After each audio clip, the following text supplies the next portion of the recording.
तो सभी प्यारे छात्रों का एक बार फिर से स्वागत है। और आगे बढ़ते हुए आज हम करेंगे प्रश्नावली 3.2 का प्रश्न क्रमांक 3 का ये तीसरा सवाल। काफ़ी अच्छा सवाल है, बस ध्यान से देखना, ठीक है। एक क्रिकेट टीम के कोच ने 7 बल्ले और 6 गेंदें 3800 रुपये में खरीदी। बाद में उसने 3 बल्ले तथा 5 गेंदें रुपये 1750 में खरीदी। प्रत्येक बल्ले और प्रत्येक गेंद का मूल्य ज्ञात कीजिए। अब ये पूरा सवाल हमने पढ़ा, लेकिन हमारा काम का जो हिस्सा है वो आखिरी का है। देखो, हमें क्या ज्ञात करना है? प्रत्येक बल्ले और प्रत्येक गेंद का मूल्य ज्ञात कीजिए, यही ज्ञात करना है ना हमें। तो हमें पता तो है नहीं, तो हम मान लेते हैं कि प्रत्येक बल्ले का मूल्य x रुपये है और प्रत्येक गेंद का मूल्य y रुपये है।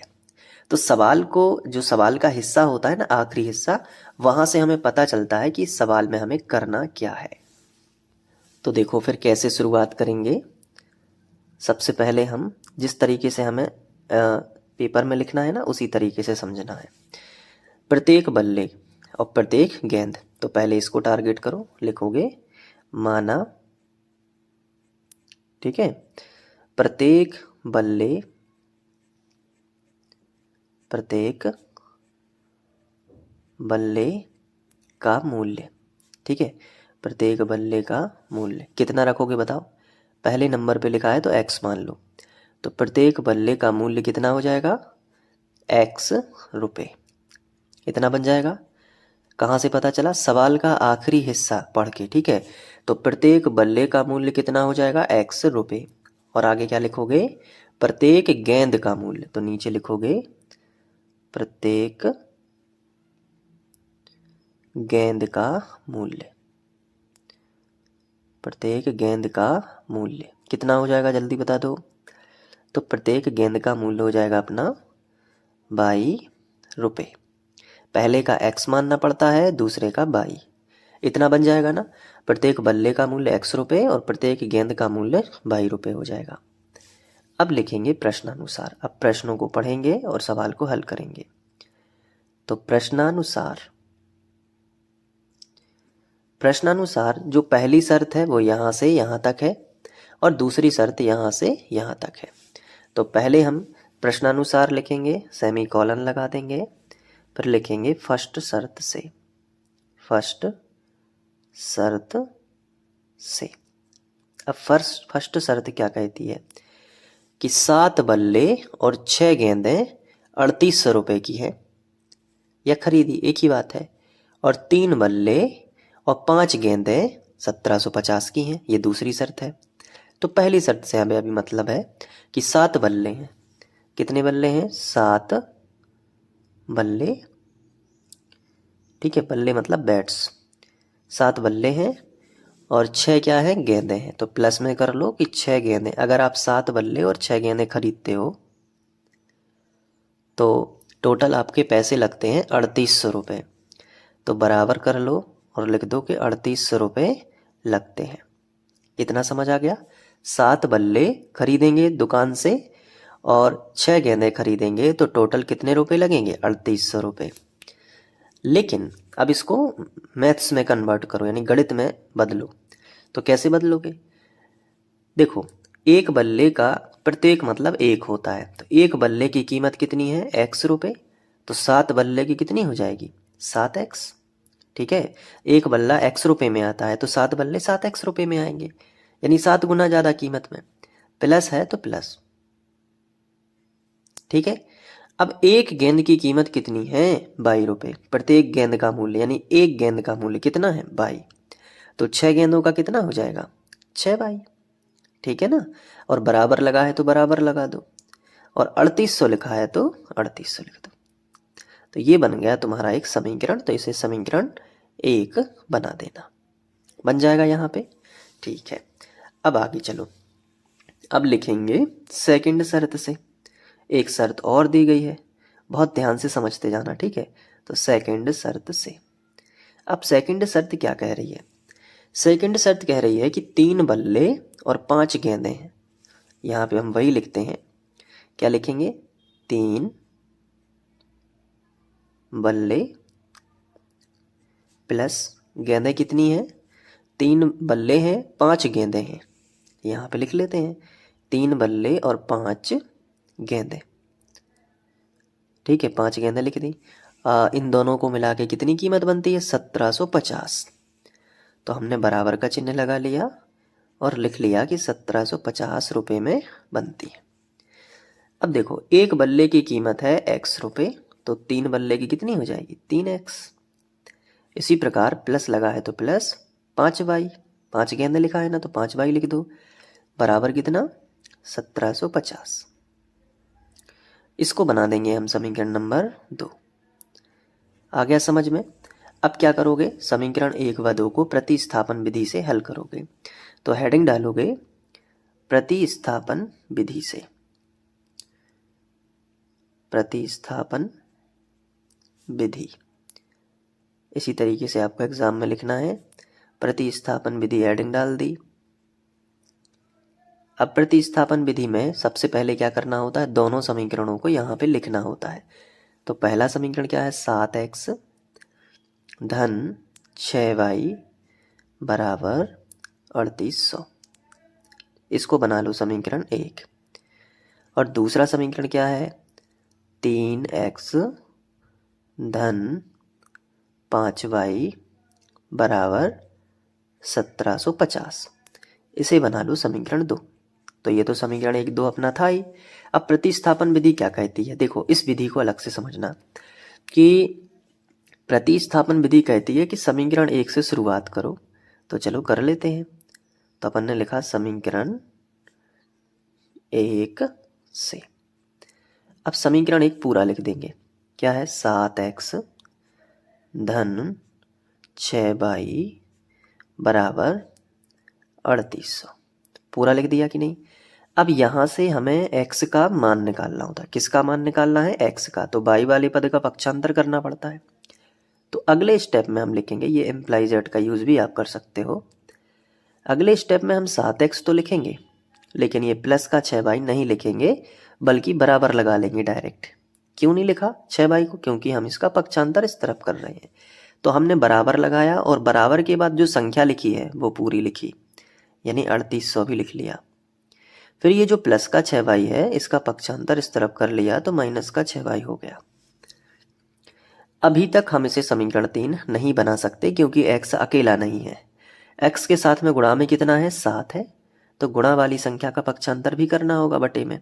तो इस बार अब हम 7 नहीं लिखेंगे, जिस चीज़ का पक्षांतर करते हैं वो नहीं लिखते हैं, तो केवल x लिखेंगे और बराबर के बाद जो लिखा है वो लिखते हैं। तो बराबर के बाद जो लिखा है वो क्या है, 3800 माइनस 6y। अब गुणा में जो 7 था वो कहाँ लेके आएंगे, बटे में, और इसे हम कर देते हैं समीकरण 3। समझ पा रहे हो ना। तो समीकरण 3 हमने तो बना लिया। अब x का मान जो है ये पूरा, ये कहाँ रखते हैं, समीकरण 2 में। ठीक है, तो चलो फिर अब समीकरण यहाँ लिखेंगे कि प्रतिस्थापन विधि में क्या होता है, समीकरण 1 से समीकरण 3 बना लिया। अब जो भी x का मान आया है वो समीकरण 2 में रखेंगे। तो लिखेंगे x का मान कहाँ रखने पर, समीकरण 2 में रखने पर। ठीक है, तो ये पूरी बात एक एक चीज एग्जाम में लिख के आना है। तो समीकरण 2 में रखने पर, समीकरण 2 क्या है, 3 लिखा है तो 3 लिख लिया, लेकिन 3 के बाद x लिखा है तो x नहीं लिखना, x का तो पूरा मान है अपने पास। तो कोष्टक बना लिया और पूरा मान लिख दिया, ये 3800 माइनस 6y और बटे कितना आ जाएगा, 7। फिर देखो ये क्या लिखा है, प्लस। तो पहले तो कोष्टक बंद कर लिया, फिर लिखा प्लस 5y और बराबर 1750। ये पूरा समीकरण 2 था। अब इसको सॉल्व करना है, बहुत ध्यान से समझते जाना एक एक चीज। ठीक है, तो देखो अब 3 से 7 कभी कटते नहीं हैं, और कटेंगे नहीं तो फिर इसका गुणा इसमें भी होगा और इसका गुणा इसमें भी होगा। तो पहले इसमें करो। तो देखो 3 शून्यम 0, 3 शून्यम 0, 3 आठे 24, 24 की 4, हासिल आ जाएगी 2, 3 त्रिका 9 और 2 11, कितना आया 11,400। फिर माइनस है तो माइनस लगा दो, 6 तिया 18 बाई, 6 तिया 18 और बाई ये जो कहते हो, और बटे में कितना है, तो बटे में है 7। फिर +5y बराबर 1750, पूरा ज्यों का त्यों लिखो, +5y और बराबर 1750, ये पूरा लिख लिया। अब आगे बढ़ते हैं। अगर हम यहाँ ध्यान से देखें तो मैंने आपको समझाया था कि एक संख्या के बटे में 7 है, या एक संख्या के बटे में कोई संख्या हो और यहाँ पे बटे में नहीं है, तो 7 इससे गुणा कर लेगा तो सबके बटे 7 लिख सकता है। तो चलो स्टार्ट करते हैं। पहले हमने लिखा 11,400, फिर माइनस का 18y लिख लिया, इसके बाद प्लस लगा है तो प्लस लगा लिया, और 7 का गुणा 5 में होगा तो 7 पौने 35, और y लिखा था 7 में तो वो लगा दिया। अब जैसे ही 7 ने 5 में गुणा किया, अब सब के बटे 7 लिख जाएगा। अभी केवल 2 पद के बटे में था, अब देखो वो 1 2 3 तीनों पद के बटे 7 हो गया। इसे एलसीएम कहते हैं, लघुत्तम लेना। बराबर ज्यों का त्यों और 1750 ज्यों का त्यों, और बटे में कुछ नहीं है तो हम 1 लिख सकते हैं। तो हमने नीचे नया पेज जोड़ दिया है। अब देखिए त्रियक गुणा होगा, इसका गुणा इसमें और इसका गुणा इसमें। तो पहले 1 का करेंगे तो इस पर कोई भी असर नहीं होगा, ये ज्यों का त्यों आएगा। 11,400 माइनस 18y और प्लस 35y, बराबर है तो बराबर लगा लिया। अब 7 का करेंगे इसमें तो 7 शून्यम 0, 7 पौने 35, 35 की 5, हासिल आ जाएगी 3। ठीक है, 7 सतैया 49, 49 50 51 52, कितने 52 हुए, 52 की 2, हासिल आ जाएगी 5। ठीक है, 7 एकम 7 और 7 5 12, तो आया 12,250। ठीक है, अब आगे बढ़ जाते हैं। अब बाई बाई एक तरफ कर लेते हैं, तो माइनस का 18y प्लस का 35y, ये तो एक तरफ ही था।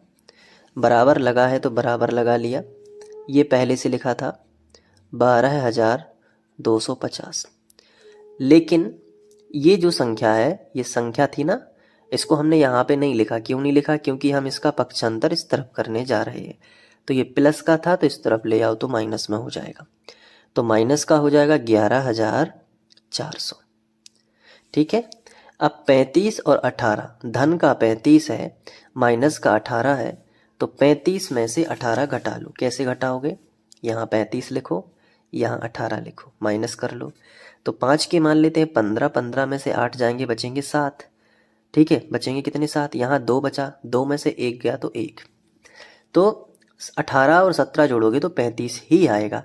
तो धन का 17 आ जाएगा, क्योंकि धन की संख्या बड़ी थी, तो धन के 17y आ जाएगा।